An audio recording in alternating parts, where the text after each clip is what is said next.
Oke, jadi setelah menginstal Easy Builder Pro, jadi di sini akan saya contohkan bagaimana menggunakan koneksi ya. Jadi menggunakan koneksi PLC Mitsubishi Key Series ke dalam HMI panel HMI dari Wintec ya. Nah, dalam kasus ini saya menggunakan ini sudah saya buatkan ya, istilahnya sudah saya buat HMI-nya, screen-nya ini sudah saya buat bentuk-bentuknya. Dan yang ingin saya tuju di sini adalah ketika istilahnya di sini misal kita mempunyai suatu transmitter.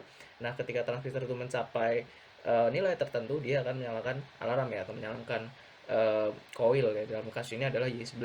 Kebetulan untuk Y11 ini akan saya videokan juga. Y11 ini juga sudah saya sambungkan dengan current injector ya. Jadi bisa dilihat rekan-rekan di sini untuk current injectornya sudah saya istilahnya itu sudah saya sambungkan, dan nanti akan terlihat ya di key 10 ini ya kan. Nanti akan terlihat di key 10 ini dia akan istilahnya menyala ya dalam periode 1 detik seperti itu. Nah, ini mungkin kita bisa coba istilahnya run ya, kemudian agar kita bisa lihat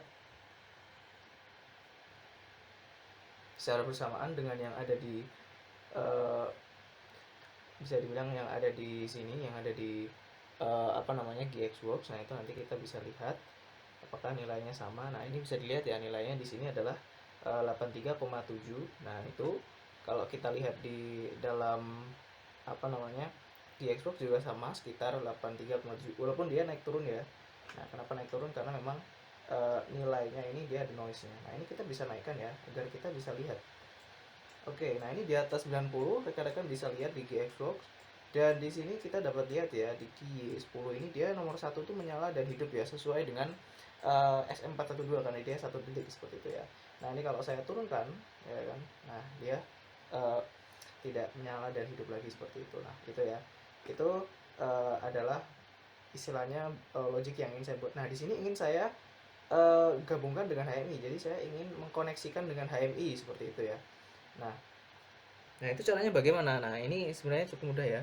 Jadi kita tinggal mencari saja koneksi yang diperlukan. Nah, kebetulan ada beberapa tipe ya. Nah, ini HMI yang saya pakai itu dia device type-nya adalah MT8071IE atau 8101 ya.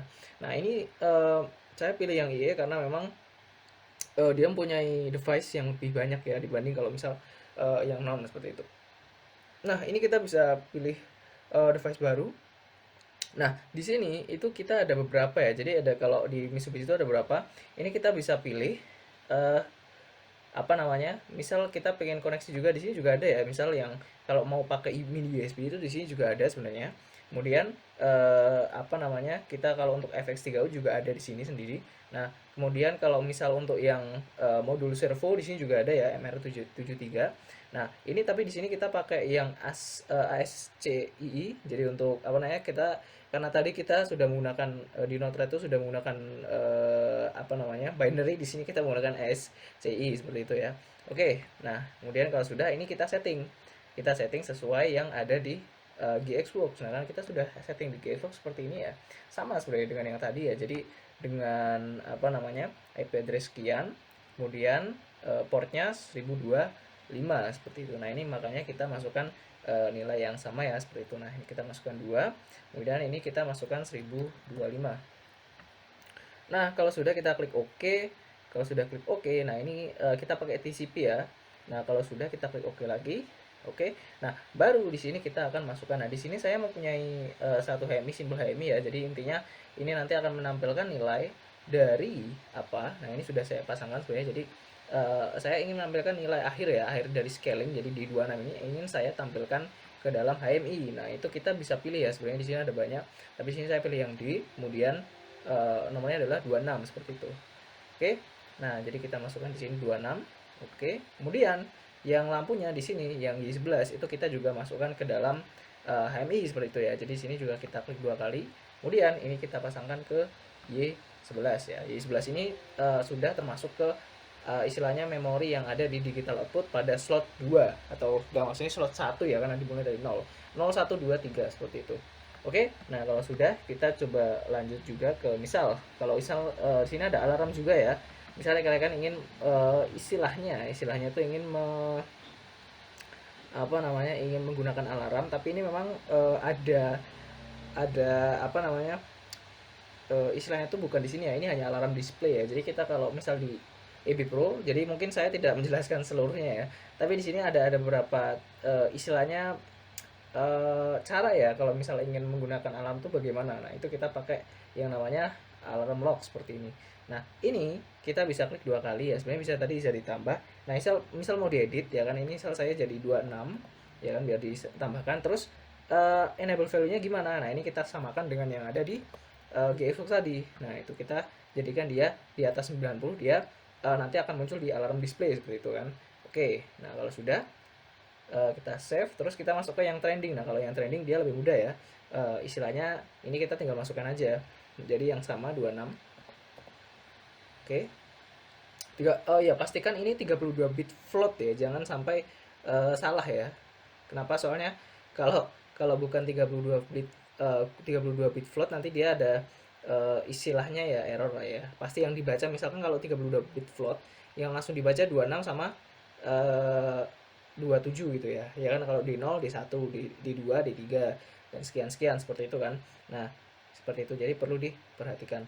Oke, nah terus ini di 30 juga sama, kita ganti jadi di 26. Oke. Kemudian di sini juga kita ganti di sini jadi di 26. Oke. Oke, nah seperti itu ya. Jadi kita samakan semua. Setelah itu baru kita coba jalankan. Nah, jalankannya gimana? Ini sebenarnya bisa kita compile lebih dahulu ya. Kita cek dulu apakah ada error. Biasanya nanti ketika kita jalankan pun dia bisa istilahnya tuh dia ada compilernya juga. Jadi dia nanti akan nge-compile sebelum dijalankan seperti itu ya. Nah, tapi ini nggak masalah, kita coba dulu saja. Ini kita buka yang ini, kemudian kita online simulation. Nah, ini nanti muncul. Nah, ini agak loading ya. Nah, ini bisa dilihat ya rekan-rekan. Mungkin akan saya videokan lagi, jadi biar kelihatan ya apakah sama atau berbeda seperti itu kan. Oke, nah di video ini kita bisa lihat ya. Oke. Nah, itu di HMI terlihat dia nilainya adalah sekitar 87 ya. Kita cek di sini apakah 87. Nah, 8 sekitar 88 ya, ada sekitar situ. Kalau misal saya naikkan, nah ini 91, dan dapat dilihat di HMI dia juga hidup mati ya. Di sini juga hidup mati. Jadi memang ini sudah terkoneksi seperti itu. Nah, itu ya. Sekarang kita mungkin istilahnya ini dia apa namanya? Oh, ini mati ya. Oh, mohon maaf, kabelnya terputus. Nah, memang kalau ada seperti ini bisa dipotong saja nanti. Sebentar. Nah, jadi seperti itu ya untuk istilahnya koneksi. Jadi koneksi untuk ke ke PLC Mitsubishi menggunakan Q-Series dengan MC protokol sama dengan yang Node-RED dan juga Python ya kan, itu seperti itu caranya. Nah, setelah ini mungkin akan saya contohkan untuk yang Modbus terlebih dahulu. Mungkin nanti untuk yang Visual Studio akan saya istilahnya saya kita cek dulu ya apakah memang itu perlu, istilahnya dalam arti ini memang karena sulit ya, lebih sulit, jauh lebih sulit dibanding kalau kita menggunakan Python. Jadi nanti kita lihat dulu, kita coba dulu yang Modbus itu ya. Kita coba dulu yang Modbus, bagaimana memasukkan Modbus ke dalam PLC Q-Series seperti itu. Oke, terima kasih.